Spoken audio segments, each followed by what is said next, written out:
की शादियां करते हैं। आज हर शख्स ये पूछता है कि लड़का करता क्या है, लड़के की जॉब क्या है, बिजनेस क्या है।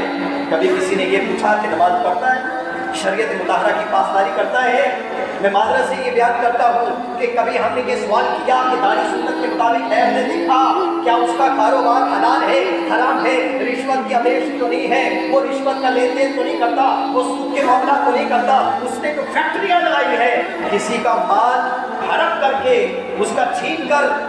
कहीं ऐसा तो नहीं ये माल जो है वो हराम का माल है और उसने वो कारोबार में लगाया। आज बेटियों की शादियां करते वक्त हर शख्स ये नोट करता है कि लड़का कमा कितना रहा है, मगर माजरत के साथ कोई ये नहीं पूछता कि शरीयत मुताहरा की पासदारी की तरफ है। और फिर क्या होता है, जब यही मालदार शख्स, ये रिश्वत देने वाला, ये सूदी कारोबार करने वाला, ये 2 नंबर धंधा करने वाला, ये लेन देन में मामलात में गलतियां करने वाला, शरीयत मुताहरा को पामाल करने वाला, ये शख्स जब बेटी को तलाक देता है और बेटी चढ़कर जब घर आती है तो फिर सर पकड़ने आए ये क्या होता है। एक काश ये रिश्ता करने से पहले सोचा होता, एक काश ये हमने सोचा होता कि जहां पर बच्ची का हाथ दे रहा हूं वो मेरे आका की सुन्नत का पाबंद है या नहीं, वो मेरे रब्बे कायनात के हुक्म को मानने वाला है या नहीं, वो कुरान और हदीस के मुताबिक जिंदगी गुजारने वाला है या नहीं है।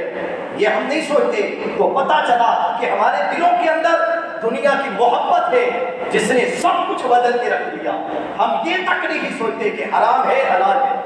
हमें तो पैसे से गरज है, पैसा आना चाहिए, जैसा हो पैसा हो।